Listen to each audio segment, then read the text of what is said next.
Hello friends, welcome to my channel air travel Saathi. Friends, आज एक नया टॉपिक लेके आपके सामने आए हैं। ये नया टॉपिक है आंध्र प्रदेश का जो विजयवाड़ा एयरपोर्ट है, उस एयरपोर्ट में एक जॉब वैकेंसी आई है। तो उस जॉब वैकेंसी के लिए जो एडवर्टाइजमेंट है उसका जो डिटेल्स है, आपको कैसे अप्लाई करना है, कौन कौन सा वैकेंसी है, क्या पोस्ट अवेलेबल है, तो उसके बारे में ही इस वीडियो में डिस्कस किया जाएगा। So friends, before starting this video, I request that if you are new to this channel, then please like and subscribe this channel and also share with your friend. So friends, let's start with the video.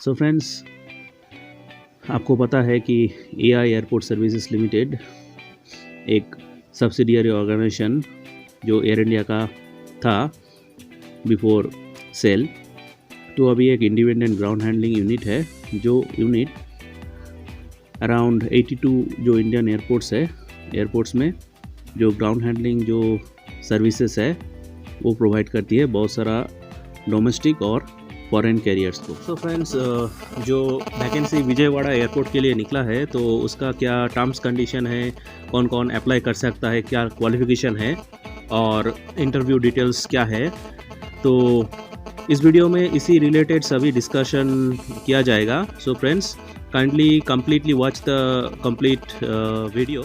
So friends, AI airport services limited का जो recruitment exercise Vijayawada airport के लिए, international airport के लिए जो southern reason में है, निकला है। एंड ये वेरियस पोस्ट के लिए निकला है और ये fix term contract basis type का जॉब है जो कि रिन्यूड होगा time to time on the candidates और एम्प्लॉयज़ परफॉर्मेंस। और इंटरनल कैंडिडेट भी इस वैकेंसी में अप्लाई कर सकते हैं। मतलब ऑलरेडी जो काम कर रहे हैं एआई एयरपोर्ट सर्विसेज में, जिनका डेजिग्नेशन थोड़ा कम है, तो वो हायर डेजिग्नेशन के लिए इस पोस्ट में फ्रेश अप्लाई कर सकते हैं। तो फ्रेंड्स, मेरा कुछ 2-3 वीडियो मैं related to AI airport services recruitment बना दिया ऑलरेडी, तो आप उस वीडियो रेफ़र कर सकते हैं। कंपनी का बैकग्राउंड उस वीडियो में ऑलरेडी डिस्क्राइब किया गया है कि ये ground handling service AI airport service 82 airports के लिए प्रोवाइड करती है। और जो इनका विजन मिशन जो है सब ऑलरेडी डिस्कस्ड किया गया है। तो मेरा जो वीडियो का लिंक है वो लिंक में आप क्लिक करके इस वीडियो में आदर्श जो वैकेंसी निकला था उसमें आप चेक कर सकते हैं। तो इधर मैं मेन पॉइंट पे आता हूँ कि जो पोजीशन अभी अवेलेबल है विजयवाड़ा एयरपोर्ट के लिए, तो उसमें क्या क्या है और उसका क्वालिफिकेशन क्या है, सैलरी क्या ऑफ़र कर रहा है और एज लिमिट और वैकेंसी कितना है, उसके बारे में डिस्कस करते हैं। तो फर्स्ट जो पोजीशन है वो है कस्टमर एजेंट। तो कस्टमर एजेंट में अगर आप अप्लाई करने में इंटरेस्टेड है तो आपको जो क्वालिफिकेशन और एक्सपीरियंस चाहिए वो है, आपको एटलीस्ट ग्रेजुएट होना पड़ेगा और उसके साथ आपको एक डिप्लोमा जो कि आयाटा UFTAA और आयाटा और DGR कार्गो जो आयाटा का कोर्स है वो अगर आप क्वालिफाई कर चुके हैं तो उसमें अप्लाई कर सकते हैं। और आप नॉर्मल प्लेन ग्रेजुएट होने से भी इस पोस्ट में आप अप्लाई कर सकते हैं। इसका जो सैलरी अभी ऑफ़र कर रहा है वो है 19,350 रुपीज़ पर मंथ और टोटल वैकेंसी है 8। उसमें जो एज लिमिट है जनरल कैटेगरी के लिए 28 ईयर्स, OBC के लिए 31 ईयर्स, SC ST के लिए 33 ईयर्स। तो इसमें एज रिलैक्सेशन भी मिल रहा है as it is a government company. Next जो है वो है जूनियर कस्टमर एजेंट। तो जूनियर कस्टमर एजेंट के लिए जो क्वालिफिकेशन मांग रहा है, मतलब अगर आप HS पास्ट है या 10+2 आप क्वालिफाई कर चुके हैं, उसके साथ आपका आयाटा DGR जो आयाटा कार्गो हैंडलिंग का सर्टिफिकेट है वो अगर आपके पास है तो आप एडिशनल इसमें कंसिडरेशन आपको दिया जाएगा। और नॉर्मल 10+2 पास होने से भी आप अप्लाई कर सकते हैं। इसका जो सैलरी पैटर्न है वो है 16,530 रुपीज़। टोटल वैकेंसी है 4 और age criteria same as customer agent. Next जो पोजीशन है वो है ramp service agent. Ramp service agent के लिए जो क्वालिफिकेशन मांग रहा है वो है 3 years diploma in mechanical, electrical, production, electronics, automobile engineering recognized by the state government. आप जिस मैकेनिकल, इलेक्ट्रॉनिक, प्रोडक्शन और इलेक्ट्रॉनिक्स, ऑटोमोबाइल इंजीनियरिंग अगर कोर्स किया है वो अगर रिकॉग्नाइज्ड है, आप जिस स्टेट से बिलोंग कर रहे हैं उस स्टेट से, तो इसके लिए आप अप्लाई कर सकते हैं। और उसके साथ और एक एडिशनल, मतलब अगर ये डिप्लोमा नहीं है तो अगर आपके पास ITI का डिप्लोमा है और जो NCTVT टोटल 3 years का कोर्स कंप्लीट कर चुके हैं, और ये course motor vehicle, auto electrical, air conditioning, diesel mechanic, bench fitter, welder, जो ITI कोर्स NCTVT का कोर्स कर चुके हैं और सर्टिफिकेट इशू हुआ है directorate of vocational education and training of the state और सेंट्रल गवर्नमेंट।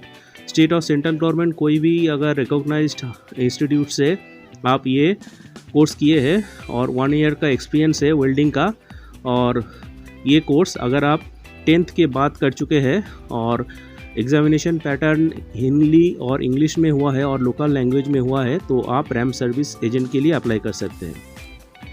और इसके साथ एडिशनल जो वो मांग रहा है कि कैंडिडेट्स जो अप्लाई करेगा रैम सर्विस एजेंट के लिए और RSA पोस्ट के लिए, उनको original valid heavy motor vehicle driving licence भी कैरी करना पड़ेगा।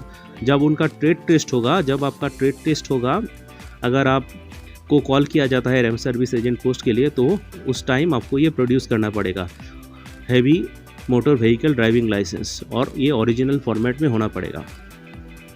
और इसके लिए प्रेफरेंस बोल रहा है कि जो लोकल कैंडिडेट है, जो लोकल लैंग्वेज में कन्वर्सेंट है, as it is a post from Andhra Pradesh, so candidates from Andhra Pradesh background will be given preference. So friend, इसका भी सैलरी जो ऑफर हो रहा है 19,350 rupees, only 2 vacancies are there and age limit as per customer agent and junior customer agent. और next जो vacancy है वो है utility cum ram driver, utility agent cum ram driver, UARD। तो इसके लिए जो क्वालिफिकेशन मांग रहा है वो है 10th स्टैंडर्ड पास। अगर आप 10th स्टैंडर्ड पास है और आपके पास original heavy motor vehicle driving licence है, तो आप अप्लाई कर सकते हैं। और ये HMB जो ड्राइविंग लाइसेंस है हैवी मोटर व्हीकल, आपको जब ट्रेड टेस्ट में कॉल किया जाएगा तब आपको ये प्रोड्यूस करना है। और इसमें भी प्रेफरेंस जो लोकल लैंग्वेज जानते हैं, Andhra Pradesh belong to Andhra Pradesh candidate, और जो लोकल लैंग्वेज जानते हैं तो उनको प्रेफरेंस दिया जाएगा। सैलरी ऑफर कर रहा है 16,530 रुपीज़ और 6 वैकेंसीज है, age as per other posts. Next जो पोस्ट है वो है हैंडीमैन। तो हैंडीमैन के लिए भी 10th और स्टैंडर्ड पास होना पड़ेगा, और बोल रहे हैं कि अगर आप पढ़ने या लिख सकते या समझ सकते हैं लोकल जो लैंग्वेज है, एडिशनली इंग्लिश लैंग्वेज और हिंदी लैंग्वेज अगर आपका नॉलेज है और आपको ये जो नॉलेज है आप बोल सकते हैं या समझ सकते हैं, तो आपके लिए प्रेफरेंस दिया जाएगा। सैलरी ऑफर कर रहे हैं 14,610 rupees and number of vacancies are 25। तो 25 वैकेंसी है और एज लिमिट भी same as other category. So friends, ये जो पोस्ट टोटल 25, 31, 33, 37 और 40, टोटल 45 जो वैकेंसी निकला है विजयवाड़ा एयरपोर्ट के लिए। तो एज़ पर एज लिमिट और एलिजिबिलिटी क्राइटेरिया आप कर सकते हैं अप्लाई। अगर आप 1 मई 2022 के अंदर इसका जो एप्लीकेशन का जो क्वालिफिकेशन मांगे, अगर आप एलिजिबल है तो अप्लाई कर सकते हैं। तो सिलेक्शन प्रोसीडियर के बारे में जानते हैं, सिलेक्शन कैसे होगा। कस्टमर एजेंट और जूनियर कस्टमर एजेंट, इसमें male female both candidate apply कर सकते हैं, जेंडर का कोई इशू नहीं है, both male and female can apply. और नेचर ऑफ जॉब जो बोल रहा है कि एयरपोर्ट में mainly passenger check in, airline ticket reservation, boarding, ये सारा काम आपको करना पड़ेगा। और टर्मिनल मतलब एयरपोर्ट में और जो ज़्यादा जो फंक्शन है आपको करना पड़ेगा, और पैसेंजर हैंडलिंग करना पड़ेगा। एयरलाइन जो सेटिस्फेक्शन है, आपको अगर कोई क्लाइंट एयरलाइन में भेजा जाएगा तो उनको जो ट्रेनिंग है उस ट्रेनिंग के हिसाब से अगर आप परफॉर्मेंस करते हैं और उनका जो की रिक्वायरमेंट है उसके हिसाब से आप परफॉर्म करते हैं, तो आपको ये काम में आपका जो कंटिन्यूटी है कॉन्ट्रैक्ट वो रिन्यू होता रहेगा। और वर्क पैटर्न है 3 शिफ्ट्स इंक्लूडिंग नाइट शिफ्ट भी करना होता है, और इरिस्पेक्टिव ऑफ जेंडर मतलब मेल फीमेल बोथ जेंडर जो है उनको नाइट शिफ्ट करना हो सकता है और 1 वीकली ऑफ रोटेशन बेसिस पे मिलेगा। और इसमें करियर प्रोग्रेशन है बेस्ड ऑन योर परफॉर्मेंस। अगर अच्छा परफॉर्म करते हैं तो आपका करियर प्रोग्रेशन भी होगा, मतलब आपका प्रमोशन होगा। नेक्स्ट जो है आपको पीएफ और ईएसआई जो बेनिफिट होता है उसमें आप एलिजिबल होंगे, और casual leave, sick leave, privilege leave और पेड लीव आपको दिया जाएगा। तो इसका जो सिलेक्शन क्राइटेरिया है वो है आपको फर्स्ट पर्सनल इंटरव्यू में कॉल करेगा। तो पर्सनल इंटरव्यू में कॉल करने के वक्त अगर कंपनी एट देयर डिस्क्रिप्शन, मतलब कंपनी अगर चाहता है तो ग्रुप डिस्कशन भी अरेंज कर सकता है डिपेंडिंग ऑन द रिस्पॉन्स। मतलब अगर ज़्यादा रिस्पॉन्स, ज़्यादा एप्लीकेशन अगर इस पोस्ट के लिए मिलता है तो एक ग्रुप डिस्कशन भी हो सकता है, उसके बाद फॉलोड बाय पर्सनल इंटरव्यू। तो ये 2 स्टेज के लिए आपको प्रिपरेशन लेना पड़ेगा, group discussion along with personal interview. और सिलेक्शन सेम डे भी हो सकता है और नेक्स्ट डे या कुछ और 2 दिन या उसके ज़्यादा भी लग सकते हैं। तो आपको इसके लिए प्रिपेयर होके जाना पड़ेगा अगर आप आउट स्टेशन कैंडिडेट। तो नेक्स्ट सिलेक्शन प्रोसीडियर है रैम सर्विस एजेंट और utility agent cum ram driver. तो अगर आप इस पोस्ट के लिए अप्लाई करते हैं तो आपको जो मेनली जो फंक्शन है, आपको हैवी व्हीकल लाइक ट्रैक्टर, बस और ग्राउंड सर्विस इक्विपमेंट जो है उसको आपको ऑपरेट करना पड़ेगा। और ऑल्सो जो ट्रेनिंग इक्विपमेंट जो मेंटेनेंस है, तो इसके लिए आपको HMB लाइसेंस मस्ट कैरी करना पड़ेगा। और जो candidate HMB licence without HMB licence apply करते हैं तो उनको ये पोस्ट में कॉल शायद नहीं भी आ सकता है। तो पॉसेसिंग ऑफ HMB लाइसेंस मैंडेटरी। और आपको RTO का जो ड्राइविंग टेस्ट है वो भी आपको सक्सेसफुली कंप्लीट करना पड़ेगा। और passenger safety as well as aircraft safety को ध्यान में रखते हुए आपको ये जॉब करना होगा। और वर्क पैटर्न है 3 शिफ्ट में, नाइट शिफ्ट भी रहेगा उसमें, और वीकली ऑफ रोटेशन बेसिस मिलेगा। आपको भी इसमें करियर प्रोग्रेशन मिलेगा अगर आपका परफॉर्मेंस अच्छा है तो। और आप PF ESI के लिए भी एलिजिबल होंगे, और इसके साथ casual leave, sick leave, paid leave भी आपको मिलेगा। तो इसका selection procedure basically trade test होगा पहले। तो ट्रेड टेस्ट में आपको ट्रेड का नॉलेज, मतलब आपका ड्राइविंग का नॉलेज और ड्राइविंग टेस्ट, ये सब जो HMB इक्विपमेंट है और HMB जो आपका व्हीकल लाइसेंस है उसको टेस्ट दिया जाएगा कि आप कितना कॉम्पिटेंट है हैवी मोटर व्हीकल चलाने में। तो इसका ट्रेड टेस्ट दिया जाएगा। अगर ट्रेड टेस्ट में आप पास होते हैं तो उसके बाद आपको स्क्रीनिंग में भेजा जाएगा। तो स्क्रीनिंग में अगर आप क्वालिफाई करते हैं तो स्क्रीनिंग में जनरली आपको जनरल नॉलेज और ड्राइविंग रिलेटेड क्वेश्चन किया जाएगा। तो you need to prepare for general knowledge and driving related question if you get proceed after screening, after trade test. So selection procedure same day में हो सकता है या नेक्स्ट डे में भी हो सकता है, तो इसके लिए भी आपको प्रिपेयर होकर जाना पड़ेगा। नेक्स्ट जो वैकेंसी है वो है हैंडीमैन के लिए। तो हैंडीमैन के लिए जो नेक्स्ट अगर आप अप्लाई करते हैं तो बेसिकली इसका जो जॉब फंक्शन है वो मेनली बैगेज और कार्गो लोडिंग और ऑफलोडिंग एयरक्राफ्ट से आपको करना पड़ेगा। ट्रॉली में भी लोड करना हो सकता है, एयरक्राफ्ट केबिन क्लीनिंग में भी आपको भेजा जा सकता है। मतलब एयरक्राफ्ट का जो केबिन में पैसेंजर आने के बाद जो क्लीनिंग होता है तो उस डिपार्टमेंट में भी आपको केबिन सर्विसेज डिपार्टमेंट भी ट्रांसफ़र किया जा सकता है। और इसको आपको करना है पैसेंजर और एज वेल एज एयरलाइन का सेटिस्फैक्शन जो रिक्वायरमेंट है तो उसको आपको फुलफ़िल करना पड़ेगा। और इसका वर्क पैटर्न है शिफ्ट बेस्ड, मतलब 3 शिफ्ट्स होगा, इसमें नाइट शिफ्ट भी हो सकता है। और सेम जो बेनिफिट है वीकली ऑफ रोटेशन बेसिस में मिलेगा। करियर प्रोग्रेशन अगर आपका परफॉर्मेंस अच्छा है और नंबर ऑफ ईयर्स के हिसाब से होगा, PF ESI के लिए आप एलिजिबल है, sick leave, casual leave, paid leave आपको मिलेगा। तो हैंडीमैन के लिए जो स्क्रीनिंग प्रोसेस है वो है इंग्लिश पैराग्राफ रीडिंग। तो आपको एक इंग्लिश पैराग्राफ दिया जाएगा, उसको आपको कंप्लीटली रीड करना है, अच्छा करके रीड करना है। और आपका GK भी पूछा जाएगा, GK नॉलेज। तो इस 2 जो सब्जेक्ट दिया गया आपको प्रिपेयर होना पड़ेगा। उसके बाद आपका अगर आप स्क्रीनिंग में क्वालिफाई होते हैं उसके बाद फिजिकल एंड्योरेंस टेस्ट दिया जाएगा। तो फिजिकल एंड्योरेंस टेस्ट में वेट लिफ्टिंग, मतलब जो वेट होता है, वेट का एक 20 kg, 25 kg, 30 kg का एक आपका वेट देगा, तो उसको उठाना पड़ेगा आपको। और उसके बाद आपको रनिंग टेस्ट भी हो सकता है वेट लेकर। तो सिलेक्शन प्रोसीजर सेम डे और नेक्स्ट डे भी हो सकता है depending on the candidates response. तो इसके लिए प्रिपेयर होना पड़ेगा। अगर ये जो वैकेंसी निकला है, ये वैकेंसी अगर आप एलिजिबिलिटी क्राइटेरिया आपका वो 1 मई 2020 के अंदर आपका है तो आप अप्लाई कर सकते हैं। तो और इसके लिए आपको जो करना है तो लेटेस्ट जो 18 मई 2022 के अंदर आपको एक रजिस्टर्ड और स्पीड पोस्ट में HR डिपार्टमेंट जो एड्रेस दिया गया है, उस HR department AI airport service limited AI utility complex जो एड्रेस दिया है, मैं डिस्क्रिप्शन बॉक्स में भी वीडियो का ये दे दूंगा, तो आप उसको देख के अप्लाई कर सकते हैं। और आपका जो एप्लीकेशन अगर आप इंटरेस्टेड है तो जो एनवेलप में जो आप डॉक्यूमेंट्स दे रहे हैं, तो एनवेलप के ऊपर आपको लिखना पड़ेगा पोस्ट अप्लाइड फॉर, मतलब किस पोस्ट के लिए आप अप्लाई कर रहे हैं, तो उस पोस्ट का नाम लिखना पड़ेगा और AISL ऑर्गेनाइजेशन का नाम और एयरपोर्ट का नाम, मतलब विजयवाड़ा आपको लिखना पड़ेगा। और इस स्टेज में आपको कोई डिमांड ड्राफ्ट नहीं देना है। डिमांड ड्राफ्ट जो मांग रहा है वो अभी नहीं चाहिए, सिर्फ आपका जो डॉक्यूमेंट्स है अलॉन्ग विद जो एप्लीकेशन फॉर्मेट है उसको फिलअप करके आपको भेजना है, और एनवेलप के ऊपर पोस्ट का नाम लिख के आपको एयरपोर्ट के नाम लिख के भेजना है। और जो कैंडिडेट शॉर्टलिस्ट होगा, शॉर्टलिस्ट कैंडिडेट को नोटिफाई किया जाएगा डेट, टाइम और वेन्यू।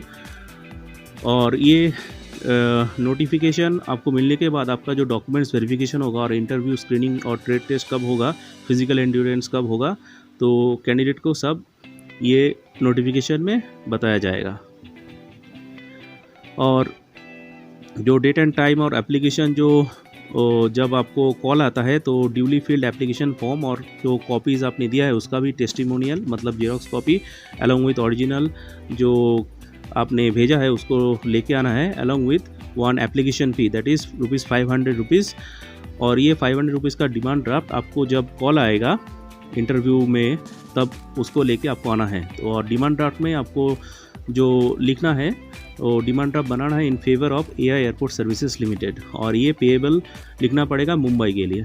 तो ये नॉर्मल जनरल कैंडिडेट के लिए देना पड़ेगा, और एक सर्विसमैन है अगर आप और SC/ST कम्युनिटी से बिलोंग करते हैं तो आपको ये फ़ीस नहीं पे करना होगा। और डिमांड ड्राफ्ट जो जनरल कैटेगरी कैंडिडेट जो बना रहा है, तो डिमांड ड्राफ्ट के पीछे उनको फुल नेम, अपना फुल नेम और मोबाइल नंबर रिवर्स साइड में लिखना होगा डिमांड ड्राफ्ट के। और आपको एक 6 मंथ्स से पुराना नहीं होना चाहिए ऐसा एक पासपोर्ट साइज़ फ़ोटो भी, एक फुल फेस फ़ोटो एप्लीकेशन के ऊपर पेस्ट करना है। और जो जो रिक्वायरमेंट है, जो कॉलम दिया गया है, तो उस कॉलम का जो रिक्वायर्ड डॉक्यूमेंट है, वो डॉक्यूमेंट्स आपको एप्लीकेशन के साथ अटैच करना है। तो इस स्टेज में आपको कोई ओरिजिनल सर्टिफिकेट जो आप पोस्ट कर रहे हैं, स्पीड पोस्ट में भेज रहे हैं, उसमें नहीं भेजना है, ओनली जेरोक्स कॉपीज़ आपको भेजना है। अगर आप OBC कैटेगरी से बिलोंग करते हैं, तो OBC कैटेगरी के लिए जो क्रीमी लेयर क्लॉज है, तो आपका OBC सर्टिफिकेट, कॉम्पिटेंट जो स्टेट गवर्नमेंट का जो सर्टिफिकेट आपको है, तो वो आपको प्रोड्यूस करना पड़ेगा। अलॉन्ग विथ उसमें नॉन क्रीमी लेयर क्लॉज होना पड़ेगा। और ये जो OBC कैटेगरी है, that has to be approved from central government, मतलब सेंट्रल गवर्नमेंट का जो OBC लिस्ट है, तो उसमें आपको अगर आपका कम्युनिटी बिलोंग करता है तो आप अप्लाई कर सकते हैं। और जो अदर्स कंडीशन है, अगर आप किसी गवर्नमेंट ऑर्गेनाइजेशन में अभी काम कर रहे हैं, तो आपको नो ऑब्जेक्शन एक सर्टिफिकेट चाहिए फ्रॉम द करंट एम्प्लॉयर, और थ्रू प्रॉपर चैनल आपको राउट करना पड़ेगा एप्लीकेशन। और एडवर्टाइजमेंट डिटेल्स आप जो वेबसाइट है कंपनी का, दैट इज़ www.aisl.in और www.aihl.in वेबसाइट में आपको ये एडवर्टाइजमेंट जो डिटेल्स PDF कॉपी आपको मिलेगा। तो इसमें SC/ST कैटेगरी OBC के लिए भी रिजर्वेशन है, एज़ पर द प्रेसिडेंट्स जो डायरेक्शन है उसमें रिजर्वेशन है। और कॉन्ट्रैक्ट पीरियड जो है, कॉन्ट्रैक्ट पीरियड 1 ईयर का होगा। अगर आपका परफॉर्मेंस अच्छा नहीं हुआ 1 ईयर के दौरान, तो आपका कॉन्ट्रैक्ट पहले भी टर्मिनेट हो सकता है। और ये जॉब ट्रांसफरेबल है, any station of India, any station में आपको ट्रांसफ़र किया जा सकता है। सो एप्लीकेशन करते वक्त आपको जो स्पेशली ध्यान रखना है कि अगर आप एप्लीकेशन में साइन नहीं करते हैं, कोई कॉलम इनकम्प्लीट छोड़ते हैं, अगर आपका एप्लीकेशन टर्न हो चुका है या अच्छा स्टेज पे नहीं है, और पोस्ट डिले करता है या कुरियर सर्विस जो डिले होता है, एप्लीकेशन अगर ऑन टाइम नहीं पहुंचता है, तो आपका लेट में पहुंचता है, तो आपका एप्लीकेशन कंसिडर्ड नहीं होगा। और आपका जो ऑल द जो डिटेल्स क्वालिफिकेशन मांगा है, वो आपको 1 मई 2020 के अंदर आपको फुलफ़िल करना है। अगर 1 मई 2020 के बाद अगर आपका कोई कोर्स कंप्लीट नहीं हुआ है, या आपका कुछ जो रिक्वायर्ड मांगा है क्वालिफिकेशन और आप एलिजिबल नहीं कर रहे, तो आपका एप्लीकेशन रिजेक्ट हो सकता है। So friends, I hope that you have got enough idea regarding how to apply and where to apply and क्या क्या रिक्वायरमेंट है, तो आपको समझ में आ चुका है। तो इसका जो एप्लीकेशन फॉर्मेट है, मैं अभी फिर से दोहरा रहा हूँ, इसका एप्लीकेशन फॉर्मेट अभी आपको डाउनलोड करके प्रिंट लेना है।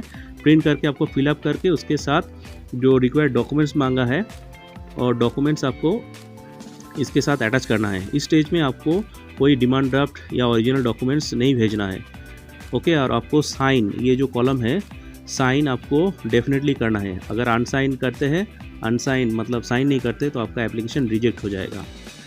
और जो जो डॉक्यूमेंट्स मांगा है, क्या क्या आपको डॉक्यूमेंट्स देना है, और ये डॉक्यूमेंट्स आप जो सबमिट कर रहे हैं उसको स्क्रीनिंग के वक्त भी आपको लाना है। तो application fee, school leaving certificate, 10th standard, matriculation marksheet of 10th 12th standard, जो डिग्री सर्टिफिकेट है, मार्कशीट है, ये आपको प्रोड्यूस करना पड़ेगा। इसके साथ जो अगर आप ग्रेजुएट कैंडिडेट है तो हर ईयर का मार्कशीट भी आपको सबमिट करना है। डिग्री सर्टिफिकेट भी आपको देना है। इन केस सपोज़ आपके पास डिग्री सर्टिफिकेट नहीं है तो आपको एक प्रोविजनल डिग्री सर्टिफिकेट प्रोड्यूस करना पड़ेगा। Without degree certificate your application will not be entertain. अगर आप MBA क्वालिफाइड कैंडिडेट, तो MBA का ईच ईयर का जो मार्क्स है, वो मार्क्स का सर्टिफिकेट भी आपको देना पड़ेगा। और प्रोविजनल जो PG जो सर्टिफिकेट, डिप्लोमा है, उसको सबमिट करना पड़ेगा। और ITI NCVT का जो सर्टिफिकेट मांग रहा है, स्पेशली फॉर यूटिलिटी एजेंट और रैम ड्राइवर, इनको भी ये सर्टिफिकेट देना पड़ेगा। और अगर आप SC ST OBC community belong करते हो, उसका सर्टिफिकेट का जेरॉक्स कॉपी देना पड़ेगा। अगर आप एक सर्विसमैन है तो उसका भी डिस्चार्ज सर्टिफिकेट का जेरॉक्स देना पड़ेगा। एक्सपीरियंस अगर सर्टिफिकेट है, अगर अभी कोई ऑर्गेनाइजेशन में आप काम कर रहे हो तो उसका भी एक्सपीरियंस सर्टिफिकेट आपको जेरॉक्स देना पड़ेगा। और नेशनलिटी और डोमिसाइल सर्टिफिकेट देना पड़ेगा।